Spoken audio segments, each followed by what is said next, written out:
Magandang araw kaibigan. Welcome ulit sa Pinoy Recaps. Ang palabas na ibabahagi ko ngayon ay ang Season 2 ng American Fantasy TV series na Game of Thrones na ipinalabas noong April hanggang June 2012. Pag-alala at takot ang nararamdaman ni Tyrion sa kahinatnan nila bilang mga Lannisters. Alam niya na uubusin sila ni Stannis kung sakaling magtagumpay itong makuha ang King's Landing. At gayon din ang nararamdaman ni Cersei. Ngunit may ibang balak ang Reyna kung sakaling matalo nga sila sa labanang ito. Sekreto itong nanghingi ng lason sa loyal nitong council na si Pycelle. Habang naghahanda si Tyrion, binalaan siya ni Varys tungkol sa babaeng pari na sumusuporta kay Stannis. Ginamit umano nito ang black magic para lumakas ang kumpiyansa nito na makuha ang Iron Throne. Pinakita din sa kanya ang mapa ng buong King's Landing kung saan pwedeng dumaan at tumakas. Ngunit malakas ang loob ni Tyrion. Siya umano ang kapitan sa barkong ito, kung lulubog sila, kasama rin daw siya nito. Pinatunog na ng castle ang kalimbang bilang hudyat na malapit na ang mga kalaban. At tinapatan din ng drums ni Stannis ang tunog ng King's Landing. Nang umakyat na sila sa castle para mag-abang sa pagdaong ng kalaban, nagulat si Joffrey nang makitang napakalinis ng dalampasigan nila. Nasaan umano ang kanilang mga barko? Ngunit imbes na sagutin, pinangaralan ito ni Tyrion. Wala umano itong kaalam-alam dahil hindi naman ito nagplano sa kung ano ang gagawin nila sa mga kaaway. Kaya mas mabuti umanong mag-abang na lang ito kung mapupugutan ba sila ng ulo at ma-display sa labas ng gate. Nagtaka din si Davos kung bakit wala ang mga barko ng Lannisters. Baka nagwelga umano ang mga ito dahil sa hindi magandang pamamalakad ni Joffrey. Ilang saglit lang ay may isang barko ng Lannister ang sumalubong sa kanila. Ngunit wala itong laman, dahil ang hindi nila alam, patibong lamang ito. Punong-puno ito ng wildfire, at sa hudyat ni Tyrion, nagpalipad si Bronn ng pana na may apoy.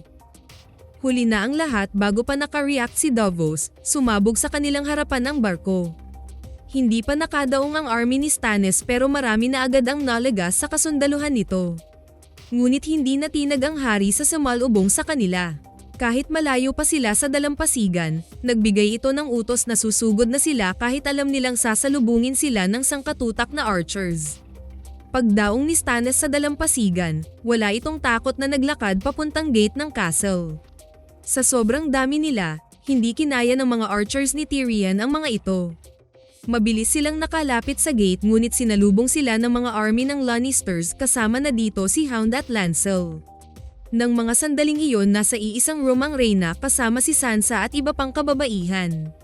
Sinabihan nito ang dalaga na kung sakaling bumagsak ang King's Landing kay Stannis, sigurado umanong gahasain silang lahat. Ngunit susubukan umano nitong akitin ang Baratheon ng sa gayon, hindi ito kasamang pupugutan ng ulo. Hanggang sa mapansin nito si Shae. Naging curious ang Reyna sa babae dahil maganda ito, nag-umpisa na itong magtanong ngunit biglang pumasok si Lancel para ibalita ang nangyayari sa labas. Dahil ayaw ni Cersei na mapahamak ang anak, inutusan nito ang batang Lannister na dalhin si Joffrey sa chamber nito.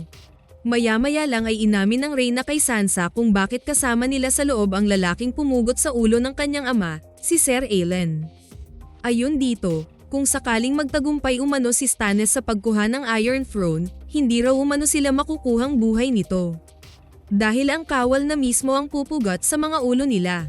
Balik sa labanan, tumigil ang mundo ni Hound nang makita ang isang lalaking nasusunog. Bumalik sa isip nito ang trauma kung bakit napakalaki ng peklat nito sa mukha.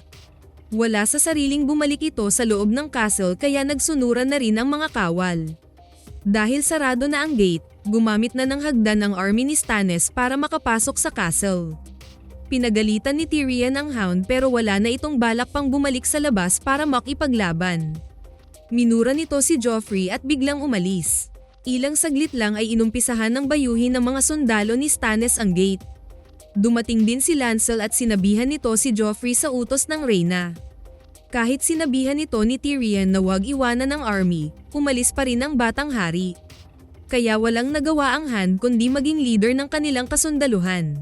Nang bumalik si Lancel sa kinaroroonan ng Reyna, malapit na umano silang matalo dahil nakita ng army ang pag-alis ni Joffrey sa hanay. Nagalit si Cersei sa pinagsasabi ng pinsan kaya mabilis itong lumabas ng room. Kasunod nito ay sinabihan ni Shay si Sansa na bumalik na sa kwarto niya at huwag nang lumabas kahit anong mangyari. Ngunit ang hindi alam ng dalaga, nasa loob na pala ng room si Hound. Sinabihan siya nitong aalis na ito ng King's Landing papuntang norte. Nag-offer ito sa kanya kung gusto na niyang umuwi ng Winterfell. Ngunit tinanggihan ito ni Sansa kaya umalis na ang lalaki. Dumaan sa ibang lagusan ang Lannisters at inatake ang mga kasundaluhan ni Stannis sa labas ng gate. Nang akala nila ubos na ang kalaban, bigla silang sinugod ng mas marami pa galing sa tabing dagat. Dito napasabak sa matinding labanan si Tyrion. Ngunit ang hindi niya inaasahan, inatake siya ng sarili nilang Kingsguard. At sa tulong ng kanyang alalay na si Podrick, pinatay din nito ang Kingsguard. Maya-maya lang ay dumating na sa King's Landing ang grupo ni Tywin Lannister. At hindi na ito namalaya ni Tyrion. Nakita ni Stannis na nagsitakbuhan na ang mga army niya pabalik sa dalampasigan, kaya nagsisigaw siyang ituloy ang pakikipaglaban. Ngunit hindi na siya narinig ng mga ito, dahil pati mga sundalo niya ay hinihila na rin siya pabalik sa barko nila. Habang patuloy ang labanan sa labas, nasa Thrones Room na ang Reyna kasama ang bunsong anak. Kwenentuhan nito ang bata para hindi ito matakot sa nangyayari. Pero nasa kamay na pala ni Cersei ang lason para sa kanilang dalawa. Painumin na sana ng Reyna ang bata nang biglang bumukas ang malaking pinto. Unang pumasok si Loras at kasunod nito si Tywin. Sinabi nito kay Cersei na nanalo sila sa laban. Dito sekretong binitawan ng Reyna ang maliit na bote ng lason at nabasag ito sa sahig. Nang magising si Tyrion, nasa tabi niya si Pycelle para ipaalam na hindi na siya ang Hand of the King. At ang bodega na umano ang bago niyang kwarto simula ngayon. Habang sa Thrones Room, formal ng pinangalanan ni Joffrey ang kanyang lolo na Hand of the King. Dahil sa pag-negotiate ni Petyr sa mga Tyrell na umanib sa Lannister, binigay ng batang hari sa council ang buong pangangalaga ng Harrenhal. Na mukhang hindi kinatuwa ni Varys at Pycelle. Kasunod nito ay pinasalamatan din ni Joffrey ang magkapatid na Tyrell. Kaya kahit ano daw ang hilingin ni Loras, ibibigay umano ng kaharian. Dahil dito hiningi ng kawal na pakasalan ng batang hari ang kapatid nitong si Margaery. Ngunit sagot ng hari na meron na siyang pakakasalan. Dito na sumingit si Cersei, na hindi raw karapat-dapat makasal sa isang anak ng traidor, na ang kapatid nitong si Robb ay kasalukuyang nakipagdigmaan sa kanila. Ayon din kay Pycelle, wala na umanong pananagutan si Joffrey sa usapan ni Ned at Robert dahil nangyari ito noong hindi pa raw nalaman ang tunay na pagkatao ng Starks. Dahil dito, sumang-ayon ang batang hari na makasal kay Margaery Tyrell. Hindi makapaniwala si Sansa sa narinig, kaya tumalikod ang dalaga at umalis. Ngunit ang hindi nakita ng lahat, tuwang-tuwa ang babae sa nangyari. Biglang naudlot ang ngiti nito nang tawagin siya ni Petyr. Nagpakita ito ng simpatsya sa kanya. Natutulungan umano siya nitong makauwi ng Winterfell. Pero ayon sa dalaga, sa King's Landing na ang tahanan niya kaya hindi na siya babalik ng norte. Dahil umangat na ang status ni Petyr, ayaw namang magpaiwan ni Varys. Kaya kinausap ng huli ang isa sa mga babae ng kasamang council, si Rose. Alam ng lalaki na minamaliit ni Petyr ang pagkatao ng mga trabahante nito kaya inalok ito ni Varys na maging spy niya. Kinausap ni Robb ang kanyang ina tungkol sa kanilang dalawa ni Talisa. Pero hindi ito sumang-ayon dahil sa pangako nila sa mga Frey. Ano na lang daw ang sasabihin ng mga tao na siya bilang hari ay hindi sumusunod sa kanyang pangako. Hindi daw niya inisip ang kahinatnan ng desisyon niya. Ngunit ganon din ang ginawa ng ina ng pakawalan nito si Jaime.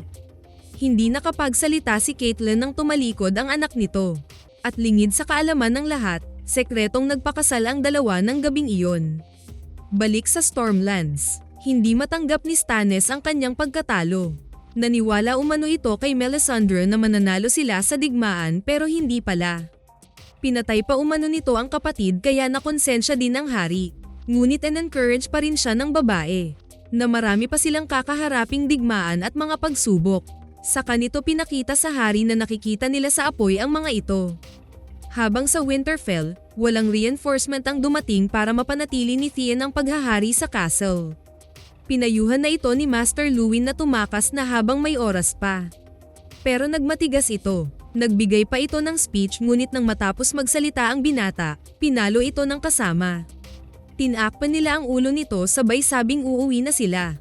Nang lumapit ang matanda, sinaksak nila ito sa sikmura. Paglipas ng ilang oras, lumabas ang apat galing sa libingan. At dito nila nakita na wala na ang Winterfell. Sinunog ng mga ito ang lahat ng bagay sa paligid. Nakita nila sa di kalayuan si Master Luwin. Nagpaalam na ito sa kanila. Sinabihan silang pumunta sa wall para protektahan sila ni Jon. At nakiusap ito kay Osha na ingatan at bantayan ang mga bata. Saka nito hiniling sa babae na patayin ito para hindi na magtiis pa. Isang araw, binisita din ni Varys si Tyrion. Dito niya nalaman na tinanggal na sa pagiging commander si Bronn at binayaran na umano ng kanyang ama ang mga tribo ng Eyrie na sumama sa King's Landing. Dagdag nito na si Cersei ang nag-utos sa Kingsguard na patayin siya pero buti na lang nailigtas siya ni Podrick. Hindi umano siya binigyan ng karangalan ni Joffrey pero alam ng lahat na kung hindi sa pangunguna niya, hindi nila maipanalo ang laban. Ilang saglit lang ay pinapasok na nito si Shae. Nahihiya siyang humarap sa babae dahil sa hitsura niya pero masyado umano siyang makakalimutin. Na may sinumpaan sila sa bawat isa. Gusto ng babae na umalis na sila sa King's Landing dahil siguradong ipapatay na naman siya ng reyna. Ngunit ayaw umalis ni Tyrion. Dahil dito umano siya nararapat. Dito daw siya magaling. Kaya umano niyang makipagtagisan sa kanyang pamilya. Mahal siya ni Shae kaya hindi rin siya iiwan ng babae. Narating din nila Daenerys ang House of the Undying ni Pyatri. At sa pamamagitan ng ilusyon mabilis na nakapasok ang babae sa loob ng tower na hindi nasundan ni Jorah. Habang nasa loob, naririnig na ni Khaleesi ang sigaw ng kanyang mga dragon. Pero bago pa niya mahanap ang mga ito, dumaan muna siya sa maraming ilusyon. Napunta siya sa loob ng Iron Throne, na lumabas siya sa wall at nang pumasok siya sa isang tent, nakita niya dito ang asawang si Khal Drogo kasama ang kanilang anak. Maya-maya ay narinig na niya ang mga sigaw ng kanyang mga alaga kaya bumalik siya sa loob ng tower. Nakita niya ang 3 dragon na nakakadena sa isang mesa. Dito na lumabas si Pyatri. Ayun dito, lumabas raw muli ang kanilang magic nang maisilang niya ang mga alaga. Lumalakas umano ang kapangyarihan nila habang nasa paligid siya. Kaya kinadina din siya ng mga ito. Ngunit ang hindi alam ng magician, mas malakas ang kapangyarihan ni Daenerys. Naalam na ng mga dragons paano bumuga ng apoy. At nang utusan ito ng babae na bumuga ng apoy, dito na nila sinunog si Pyatri. Dahil sa sobrang init ng katawan nila, kusang naluso ang mga bakal na kadena. Kasunod ay pinuntahan nila si Xaro sa bahay nito. At dito nila nahuli ang traidor nilang kasama. Ilang saglit lang ay binuksan nila ang vault na pinagyayabang ng hari ng Qarth na nasa loob ang kayamanan nito. Ngunit wala pala itong laman. Dito na nagmamakaawa ang dalawa na wag ipasok sa vault pero hindi sila pinakinggan ni Daenerys. Kinuha nila ang lahat na pwedeng mapakinabangan sa bahay ni Xaro para makabili sila ng barko pauwi ng Westeros. Samantala habang nasa tuktok pa ng Feast of the First Men ang Night's Watch, aksidente nilang nahukay ang lumang kagamitan ng mga tanyag na mandirigma. Ang tinatawag nilang Dragon Glass. Dahil hindi nila alam para saan ang mga ito, magkunwari na lang umano silang hindi nila ito nakita. Ilang oras ang lumipas, nasa baba ng bundok ang 3 para maghanap ng pwede nilang panggatong. Nang bigla silang makarinig ng busina. Kala nila bumalik na sila Jon, ngunit naging 2 ang tunog at natigilan sila ng may pangatlo pa. Mabilis na nakatakbo ang 2 habang si Sam ay halos di makagalaw at naiwan ito. Bigla nang lumakas ang hangin kaya nagkubli na lang ang lalaki sa malaking bato. Dahan-daang lumapit sa kinaroroonan niya ang mga White Walkers. Lumingon pa sa kanya ang isa kaya napahagulgol na lang si Sam. Kaya pala sinusunog ng mga wildlings ang kanilang mga patay dahil binubuhay pala ito ng White Walkers. Sana nagustuhan nyo ang Season 2 ng Game of Thrones. Maraming salamat sa inyong panonood. Kita-kits tayo sa susunod na video.